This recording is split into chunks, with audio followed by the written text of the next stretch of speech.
Welcome back, everybody.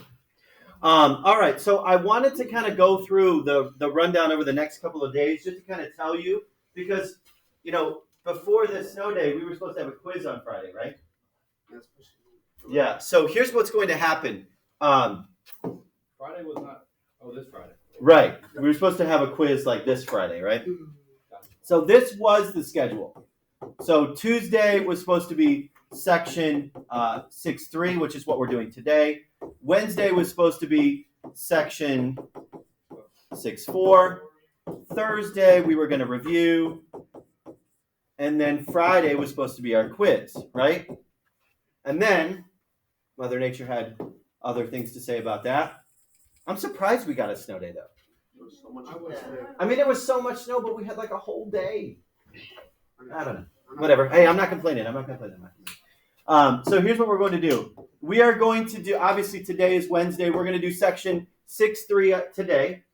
We are going to do section 6.4 tomorrow. Now, here's what we would normally do Friday then Monday, right? But I don't know about you guys, but I'm a little weary about Monday quizzes.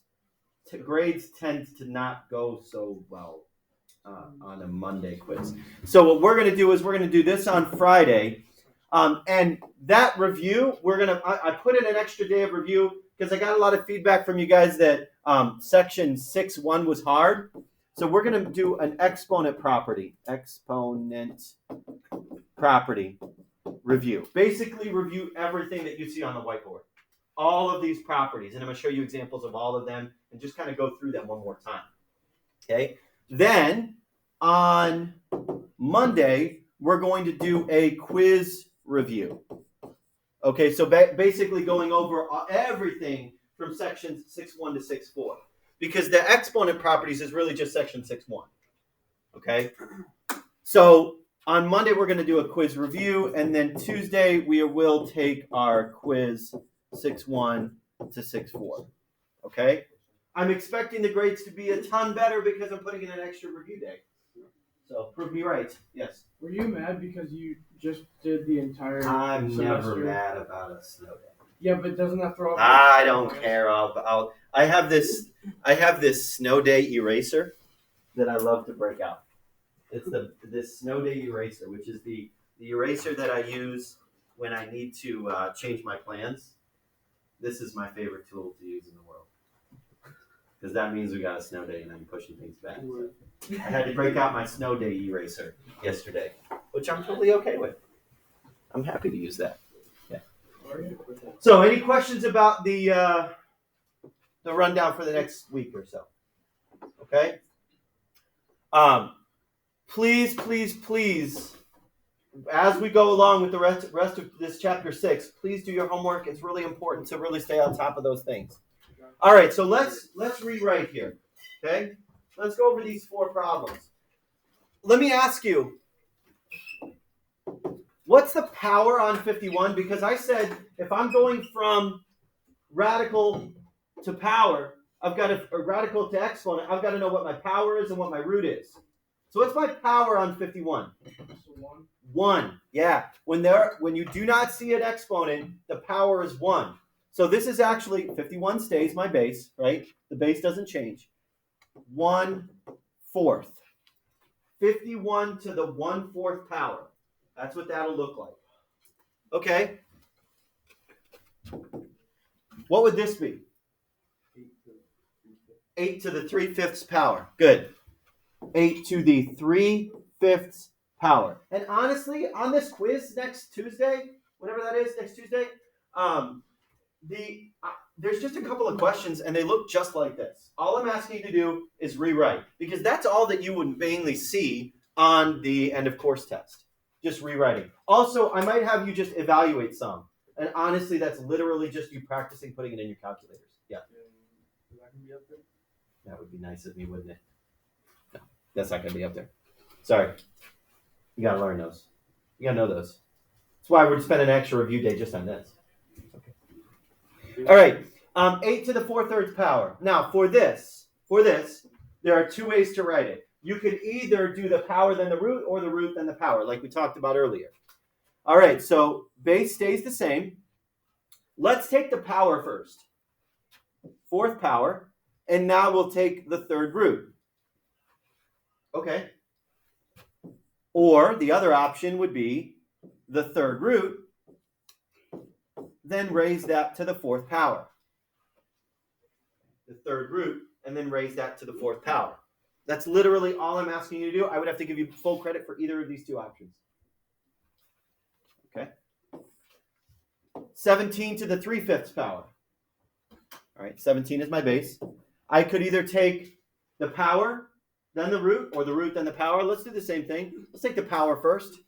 The power is 3. The numerator of that fraction is 3. The denominator is 5. So it's the 5th root.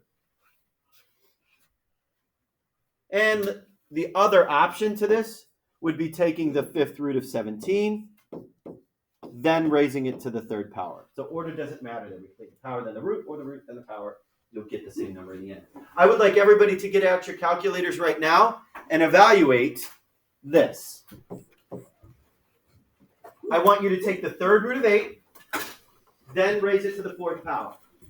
I want you to take the third root of 8, then raise it to the fourth power. Remember, how do you find the third root of a number? You type in the number 3. You get that X root button. Then you type 8, and then you hit enter. Your questions or? I got the answer. Hold on just a second. Nick, you have a question? No. Okay. Hold on for a second. I want everybody to do this because I think it's a valuable piece of information to know how to plug this into your calculator. So everybody type in the number 3. Find your X root button, wherever that may be. For most of you, it's along the left side. The caret? Yeah, the second caret symbol. Where is it on yours? Oh, Middle left. you actually. Is this a fancy one? Yeah. Hit that X root button. I want to look at it. Why is that a good calculator? Yeah, hit second then that button. I mean, it's just upper here, so You want it? No, that's okay. which one is it? This one. X. Oh, no. That's X squared. Hit second, and then it's caret symbol. Yep. That's X root. Now, I would take it step by step. I would do it step by step. I would say the third root of, and now I have to go in here to find it, the third root of 8, then hit enter. And I get 2. You should get 2. Don't raise it to the fourth power yet. Because if you do that, some of you got an error with a syntax error. That means that there's an argument plugging it in. Some of you got it fine. Then I'll raise that to the fourth power. You should have gotten 16. You should have gotten 16. So this is 2 to the fourth power, which ends up being 16. Okay? Good. Yeah. You could have just plugged it into the same problem. That's true. That's true. But as we saw on the problem that we had for the end of course test, the one that I showed you at the end of the period on Thursday, you won't be able to just plug them in. You have to know how to change things and, equivalent forms, basically. Yeah. Okay, so here's what you do. You type in the number 3. Oh. Then you hit second, and then the caret symbol, Oh. and then 8. And then hit enter, and then raise that to the fourth power. Yeah, honestly, if you really wanted to, you could type in the third root of, oh, no, I can't do the second. Math 5, third root of 8, raised to the fourth power. It'll get you to the 16 as well. What's that? On some of them, maybe. You're right, but on mine. Just do the caret 4. Yeah. Okay. But also know that this 8 to the 4/3 power, look at this. 4 divided by 3. Okay? So, I didn't need to actually rewrite it if I wanted to just evaluate. I could have just plugged it in my calculator straight away. But what happens if that 8 turns into an X? Then you can't just plug it in your calculator. You're going to have to know how to change the forms. Okay? All right. Let me ask you, are there any questions on the homework? Are there any questions on the homework? Hopefully it wasn't too bad. Hopefully it was kind of on the easier side. I mean, the key you see is like literally just a half page. It's not bad. It's really quite simple. Are there any questions? And I'll tell you right now, the questions from this section on the quiz are just rewriting, and then maybe one evaluate. Okay? So just rewrite and change the form, and then maybe just one evaluate where I ask you, okay, what's the third root of 25 or something like that, where it might be come out to me as decimal, whole number, whatever. All right, if that's the case, then let's get to our guided notes for today. Now, today, it's kind of like a sidestep a little bit. We had to learn the stuff before to talk about these types of functions. So we're still kind of going in order, but it's a little different.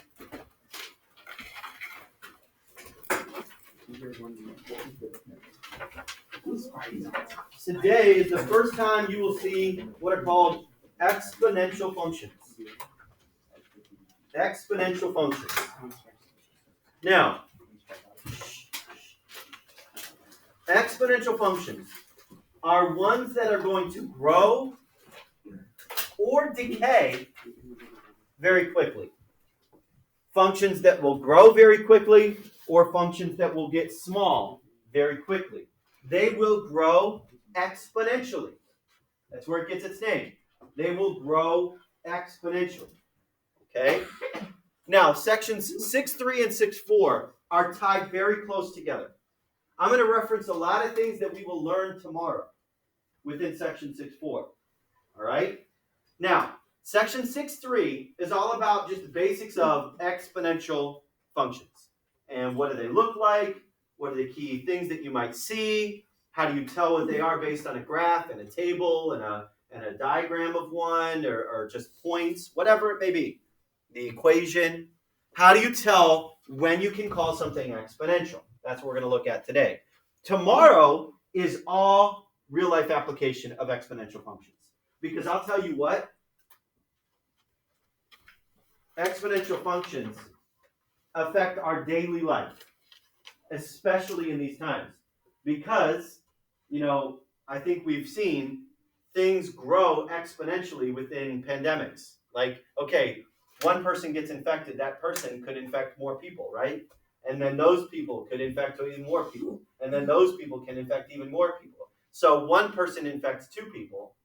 Those two people will infect two more people. And things grow exponentially. The graph is not a straight line. We've been seeing all along that these peaks and valleys that we have kind of go up like this, right? They do not form straight lines. What happens is they grow exponentially. And then, you know what happens after that? Once they hit their peak, they not only grow exponentially, but they decrease exponentially as well. On the other side, okay? Once they hit their peak, they decrease exponentially. We're kind of like, we are like right here at this point. All right, so bacteria growth can be modeled. I'm going to get rid of that because that was kind of like a video explaining that. Bacteria growth is something that grows exponentially. There's a couple coordinates on the graph that you do not see on your graphs. So I'd like you to write those in. I'm just going to estimate them here. It looks like I've got 4, 32. It looks like I've got 5, okay, it looks like it's halfway between 60 and 70, maybe like 64. And 6, okay, it looks like it's should be right below 130. I'm going to say 128. Plot those 3 more points for me. Would you do that? And then sketch the curve. Notice what I'm saying there. Sketch the curve that connects those points. Now, the reason I'm having you draw in those points is because if you had just ran 0, 1, 2, and 3, you might have been tempted to say that function would have been linear. It might come out at a straight line. But I'll tell you, it is not a straight line function. It's actually this thing called an exponential. Now, when you connect your dots, and yes, I want everybody to connect their dots. Whoa, that's not a bench. When you connect your dots, you should see a curve. This is what an exponential function will look like. This is what an exponential function will look like. It's one that's going to grow really fast. Like, for example, if you measure bacteria, okay, bacteria are going to grow exponentially. Why? Because 2 are going to become 4, and then 4 are going to become 8, and 8 are going to become 16, and 16 are going to become 32, and 32 are going to become 64. I'm going to ask you right now, what's happening in the y values each time? What's the pattern, Nathan? They're doubling. Yeah, it's doubling. It's multiplying by 2. That is an exponential function. That's what you should see within a table of every exponential function. You should see what's called a constant ratio. And I'm kind of jumping ahead of myself a little bit, but what you should see is a constant ratio, basically a constant multiple. Am I continually multiplying by a certain amount? And that's what you should see. If you say yes to that question, then your function that you see in that table is exponential. Your function that you see is exponential. Okay? This is no longer a straight line. Straight lines was like, okay, I'm increasing in my x values and the y values are increasing at that same rate. A constant slope. No curve. Just a line. So that's how you came up with the points? Yeah. That's how I knew it was going to be 32 and 64, whatever. Oh. Okay? Now, a function rule that describes the pattern above is called exponential. 2 times 2 to the x is this function. 2 times 2 to the x. Why? Where do we get those 2's? This 2 right there, I should have circled in blue. This 2 actually came from the fact that it was doubling each time. If it was tripling each time, that would have been a 3. If I'm multiplying by 4 each time, that would have been a 4. If I'm multiplying by 1.25 each time, that would have been a 1.25. The number inside the parentheses, the one that's being raised to the exponent, is that common ratio, that constant multiple. That is the number that is raised to that exponent. Now, so what is the number outside? Well, what was our starting value? 2. 0, comma 2, right? You're looking for basically the y-intercept. How much did you start with? What's your y-intercept? That's the number that goes on the outside. Okay? So because this was a starting value of 2 bacteria, the number on the outside is actually 2 times. And then it's the common ratio to the x. So in this case, 2 times 2 to the x. That is, again, what's called an exponential function. Notice that 2 is the starting population. 2 is the amount which population is multiplied by. And that's what we have there. This kind of basically says the exact same thing. This is insect population. Our definition is above. You don't see this example on your page. That's fine. I'm going to talk to it in a second. But the definition you do see. An exponential function has the form a times b to the x, where b has to be greater than 0, and a is our starting value. Now, b has to just be greater than 0. You can't have negative numbers. If you have a negative number, it's not going to turn out exponential. Okay? Let me ask you this. Take a look at the table that I have on my board here. You do not see this on your page, so just look up at the board, please. What do you notice about the population size? Again, it's multiplying by 3 in this case. What was the starting value? 2. So this function would have an a value, would have an a value of 2. The b value is 3. Okay? Starting value is the a value. The b value is what you're continually multiplying by. So the function would just literally be 2 times 3 to the x. That's it. 2 times 3 to the x. Guys, we spent the whole chapter talking about how do we build a linear function. I just taught you how to create an exponential function in like 2 seconds. Starting value times constant ratio to the x. Starting value, basically your y-intercept, times your constant ratio to the x power. There's your equation. That's how to get any x value. Question? Would it be wrong to put the 3 in parentheses in this case? No, but honestly, could I make that 6 to the x? No, because that's a multiplication and you have to have the exponent acting on it first. So doing this is kind of like overkill. You don't need to have that as parentheses. You'll see them written a lot of times, but you don't necessarily need that because you should never be multiplying before you take that exponent. Okay. All right, so now all we're going to do for the next couple of examples is tell whether we see an exponential function or not. So, is A exponential? Yes. Where's the variable? Is it in the exponent? No. The variable is not in the exponent. It is not raised to an x power. What's the exponent? 4, not x. So we say that this is not exponential. This is not exponential. For it to be exponential, the exponent must be the variable. The x must go in the exponent. For example, look at b. Is that exponential? Yes. And why is it a yes? Because the x is in the exponent. There it is exponential.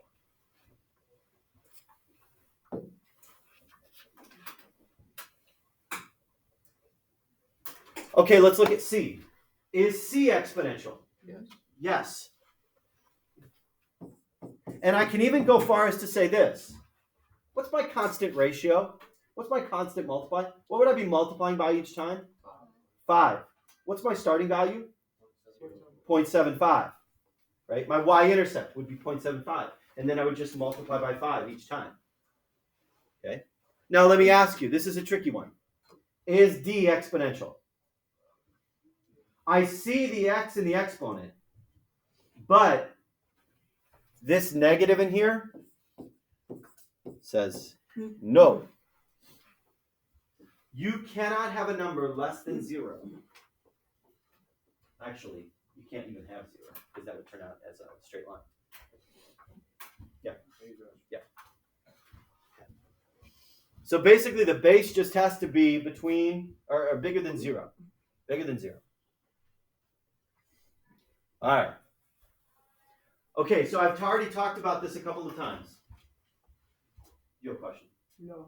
I was gonna answer. Just a second. Okay. Remember that linear functions have constant. Now, what do we see? If it's linear, it's going to have a constant difference. It's going to have a constant difference. Okay? If it's linear, it will have a constant difference. What you can also write in that blank is a constant slope, right? Linear functions will have slope.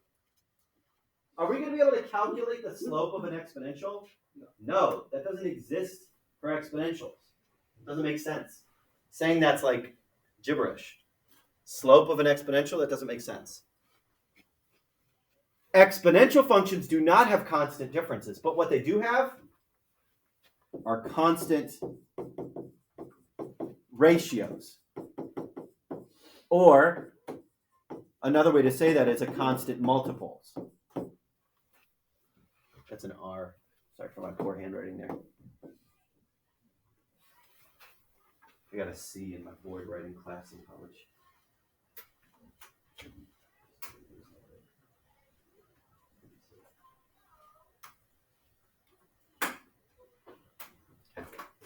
So what we do have are constant ratios, constant multiples.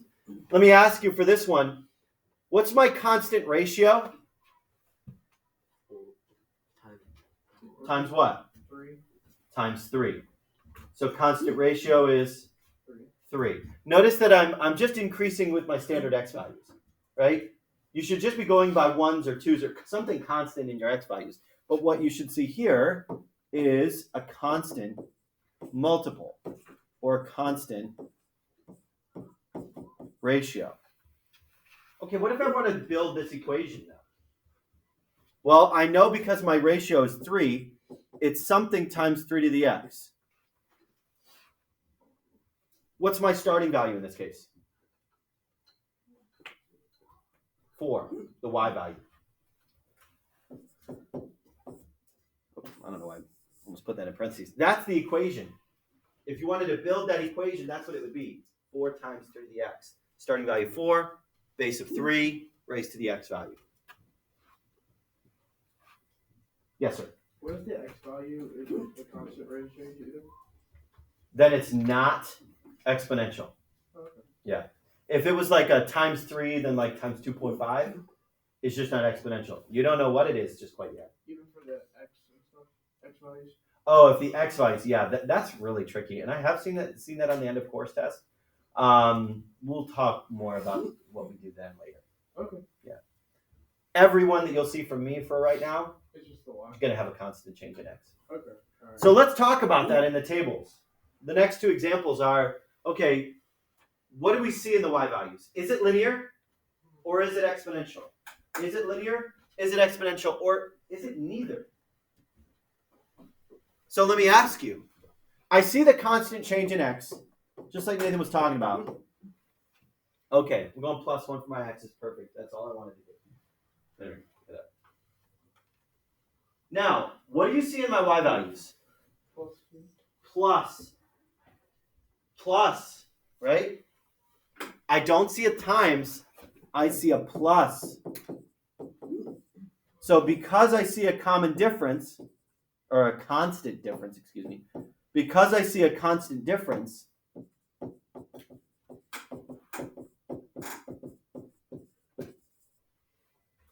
I can see that this is linear.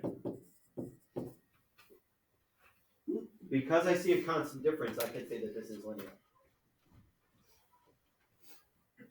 All right.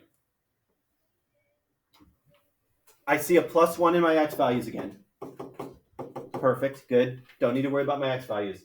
But the y values, what do you notice about the y values? Times 2. Times 2. Times 2. Times 2. So that tells me that there is a constant ratio. Or a constant multiple. So this means that it is exponential. If you see a constant multiple or a constant ratio, then you know it's exponential. If you see a constant difference, then you know it's linear. If you don't see either, you just say it's neither. So constant difference is like when you add them? Right. Yeah. For these tables, do we have to solve them? Nope. Okay. Just telling you, just saying, is it one or the other? All right. So now we can tell by a graph, is it exponential? Does it have that shape? We can tell from a table, is it a constant multiple? And we can tell based on the equation, is it exponential? Okay. So what we're going to do now is just evaluate a little bit. What would happen if you just plugged in some numbers? So let's do that. Everybody put this in your calculators here. All I'm literally asking you to do is say, okay, if the x value is 5, what's the y value of this function? I just want you to practice plugging it in. So literally just quite as simple as 4 times 3 to the 5th. What is 4 times 3 to the 5th? 972. If you did not get 972, try plugging it in again. If you get it wrong again, then you're plugging something in wrong. 4 times 3 to the 5th. 4 times 3 to the 5th. What I want to show you here is that my starting value was 4. And all I was doing was just tripling it each time. Just multiplying by 3 each time. And so only 5 x values. Only 5 x values. I got all the way almost to 1,000. Isn't that crazy? Just 5 x values gets us all the way almost up to 1,000. Okay, we got y is equal to 200 times 1.25 to the x. Guys, what am I going to multiply it by each time? 1.25. What am I going to multiply by each time? 1.25, right? My constant ratio here is 1.25. What's my starting value? 200, right? We're going to learn tomorrow that actually means a 25% increase. A 25% increase each time. So each x value, I'm adding on 25% of the previous value. We'll talk about that tomorrow, though. So all I'm asking you to do here today is just say, okay, 1.25 to the 12th power. So what is that? 2,910, you said? Oh, 0.38? 3046. Okay, we'll just leave it at that then. Okay? Questions about that? So in only 12 x values, I got almost up to 3,000. Only starting at 200. There's a lot of implications for this stuff, like money. Bank accounts use exponential growth and exponential decay. Okay. All right. Flip it over onto the back. We've got 2 problems to do on the back. So we already talked about it a little bit, but this is the general shape of an exponential graph. What I'm going to show you here, though, is that it could grow, and those are the ones that we've seen thus far. It could grow, but it could also do this thing called decay. Now, what's the function going to look like when it decays? Well, this b value must be between 0 and 1. Basically a decimal or a fraction. If that b value is like 0.5, it's going to go down, not up. If that b value is something bigger than 1, like say 1.25, the value is going to go up, not down. Okay? The only other new thing here is this thing called an asymptote. An asymptote. An asymptote is basically a line that the function will never cross. Now here's what I will say about exponential functions. They never cross the x-axis. A standard exponential function will not cross the x-axis unless it's been shifted up or down. And we're not going to talk about that very much. But a standard exponential function is not going to cross the x-axis. So let's graph a couple. Honestly, all I'm asking you to do is just plug in some values. Okay? We're going to plug in -2, -1, 0, 1, and 2. Just like we always would. Now, you see some marks on my graph that you do not see on your page. You might want to add those in. Some of those marks that I'm just marking that the y values are going up 4 blocks is 1. The x values are 2 blocks is 1. All right, so all I'm going to do is say 0.5 times 2 to the -2. Now, I'm raising something to the -2nd power. Is this going to come out negative if I hit enter? No, because negative exponents mean fractions, not negative numbers. 0.125. I'm okay to have decimals here because we're graphing. I'm going to do the same thing to the -1. Do the same thing to the 0 power. Do the same thing to the 1st power. Do the same thing to the 2nd power.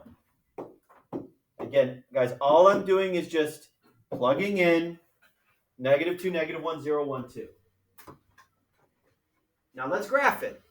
Okay, -2 comma 1.25, -1 comma 0.25. Now each of these blocks are 1/4, so I'm going to put it right there. 0 comma 0.5, 1 comma 1, 2 comma 2. Do you see the exponential shape? See, here's what I would take off points for. And people do this all the time. Is that really okay? Like, for real? We're not drawing. It's not like a scatter plot, my friends. Okay? This should be a curve, a smooth curve. You know what I will also take off points for? I want you to look down at your graph. Did you cross the x-axis on your graph? Did you cross the x-axis? You should not have. You should not have. That's what we call the asymptote. The asymptote is the line where it does not cross. So like the x-axis here, it's going to come closer and closer to it, but not cross it. Okay, I got 3 minutes to do this last problem. Sorry if you didn't copy that one down. This last problem here. Same thing. But in this case, my starting value is -4, and I've got a number less than 1 there. Fancy. -4 times, I'm going to do 0.5 raised to the -2nd power. Ooh, that gives me 16. I'm sorry, that should be a -16. That should say negative 4. Yeah. And then we do the exact same thing with a negative 1. We get negative 8. We do the exact same thing with 0. And let me ask you guys, what pattern do you see? Dividing by 2. Dividing, which is technically the same thing as multiplying by. Yeah. So this should come out to be negative 2 and negative 1. I mean, we should check ourselves, but let's just double check and make sure. Okay, I believe myself. And let's plug in, or let's graph it now. I'm going to go by 2's here. Here's negative 2. All right, negative 2 comma negative 16, 2, 4, 6, 8, 10, 12, 14, 16. Negative 1 comma 8, 2, 4, 6, 8. 0 comma negative 4, 1 comma negative 2, 2 comma negative 1. Don't cross the x-axis. Even though it's underneath, you still don't cross the x-axis. Smooth curve. Don't cross the x-axis. That's the asymptote. I ran out of graph paper. I meant to copy some this morning, but I did not get a chance to. There will be some where you have to graph on your homework tonight.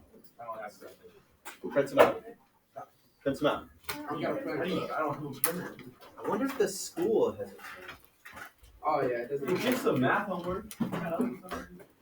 Whoa! Wow. Taking shots. Jeez. What a great student. That was Noah saying that. Jeez. That's recorded. It's lives forever on YouTube.